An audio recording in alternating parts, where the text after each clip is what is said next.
So it's Wednesday. It's taken us a few days to go for that trip. We wanna chase the night, wanna dance to the light, pull the stars from the sky, just two hearts running wild. Never sleep, never stop, as we shout from the top. We're gonna be two hearts running wild. That passage, we left Whitehills. It was a quick decision to head directly to Inverness, I must admit. But we left Whitehills 9 o'clock, just after 9 o'clock. We should have been, the aim was to get to the Narrows, and I can't remember the name of the Narrows, but round about Fort George for slack water. We couldn't make speed, plenty of wind, wrong direction. It was too close on the nose most of the way, but the sea state was absolutely horrendous. So we motor sailed. We had the part of the Genoa out and two reefs in the main. We were getting a little bit of assistance from that, but God, the sea state was awful. Anyway, part way along the route, the engine started to give a little bit of a cough every now and again, and a bit of black smoke coming out, which normally says it's not breathing correctly. And when I checked the air filter had got clogged up a bit. So I took the air filter off while we were running, engine's still running, and cleaned it, put it on, and it felt fine. It ran sweetly. So I thought, right, solved. No. Just as we got into the tidal flow, the wind had died. The sea state was choppy, 0.9 to 1. So it was workable, doable. But we were in the tidal stream, and there was quite an effect. The engine just died on me straight away, and we were heading towards Rift Bank, which is a sandbar. So we deployed the anchor, as you saw me dash forward, to stop our progress towards the sandbar, and did a pan-pan. First ever I've ever done, but training kicked in. No panic, just get on with the job, and call the Coast Guard. They responded very quickly, and yeah, as you saw, the RNLI came out. I'd say many thanks to a private couple. They came out, and it was very choppy for them in a rib. They tried to help, but with their 60 horsepower engine, they could not pull us against the flow of the tide. And the issue was, because we deployed the anchor, we had no engine to move forward. I'd asked them to try to pull me forward so we could start to pull the anchor in, and they couldn't. And there was a hell of a strain on the anchor. It was slipping until I put the snubber on. It was still slipping because we were bouncing like mad. I was on the bow going up and down a good metre or so. And then when the lifeboat came, by then we were down to the rope road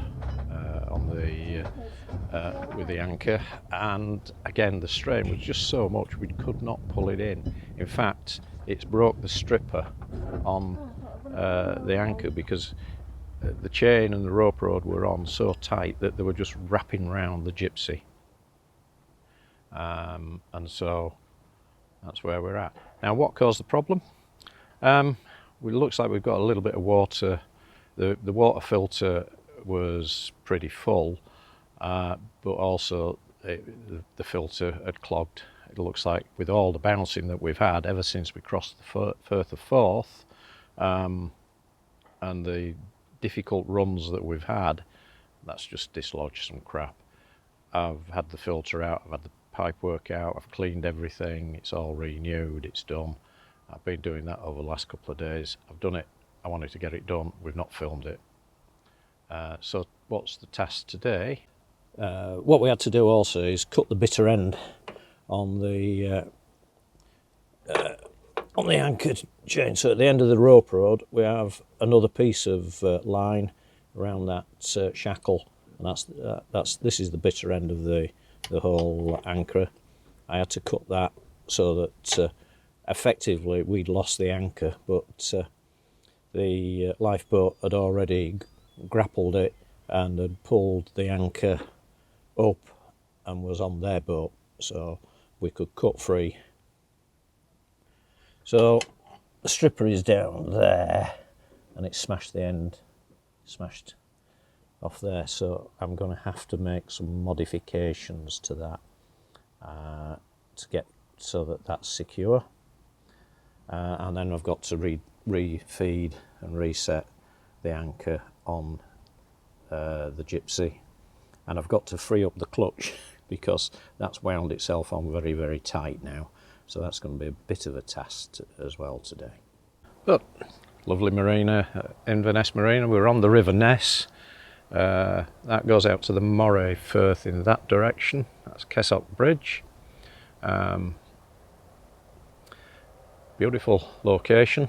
This is what we've come here for, and it will get better as we head on into the canal. We think we're going to go into the canal probably on Sunday, so as I say, this is Wednesday. Modified the stripper block, so we've got a big piece of oak, and that's plated and screwed into position, and what we've also done is changed the anchor chain. So that's 10mm anchor chain, that's brand new. So I'll say a massive thanks to Gale Force Marine, the chandlery up here in Inverness.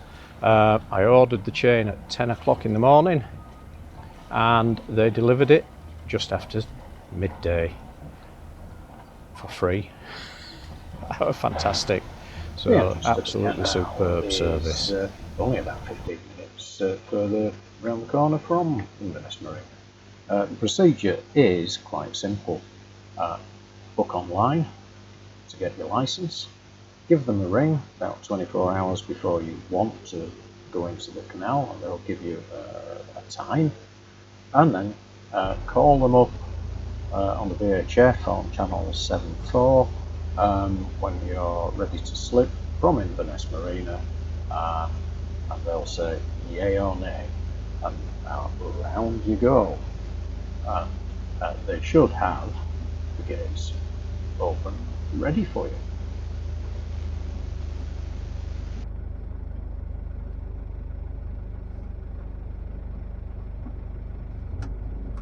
I'll look okay on that track, Janet.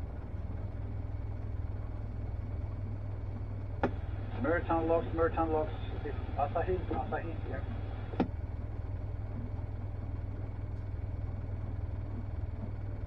Starboard. Yeah, but is the centre of the boat okay? Sailing vessel calling Merton Locks, sailing vessel calling Merton Locks. This is Merton Locks, go ahead, over.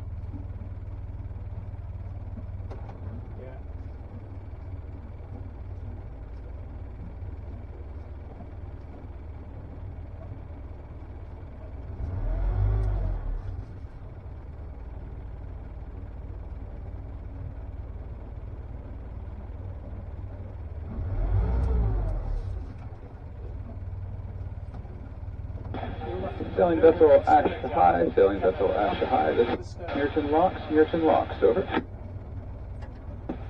Yes, that's I can hear. Are we expected to wait here, the other boats, or shall we proceed?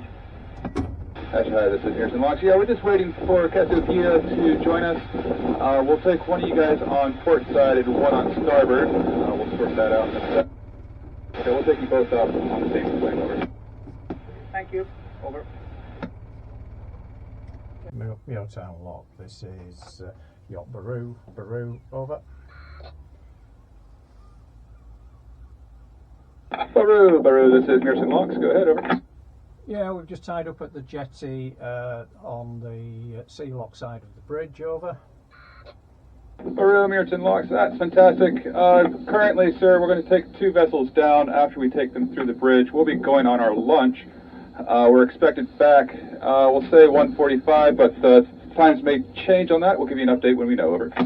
Yeah, that's fine. We'll stand by, over.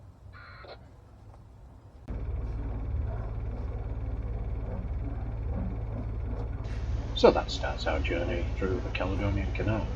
One thing I would say, while you're at Muirtown Locks waiting, do go get some shopping, because there's nowhere else until you get to the other end. You'll find that there is a lot of waiting around at locks. You'll arrive and it won't be set for you, especially the multiple chambered locks. You may even, when you get to Neptune Staircase, have to wait a day. So don't expect it to be a quick journey. Anyway, thanks for watching us.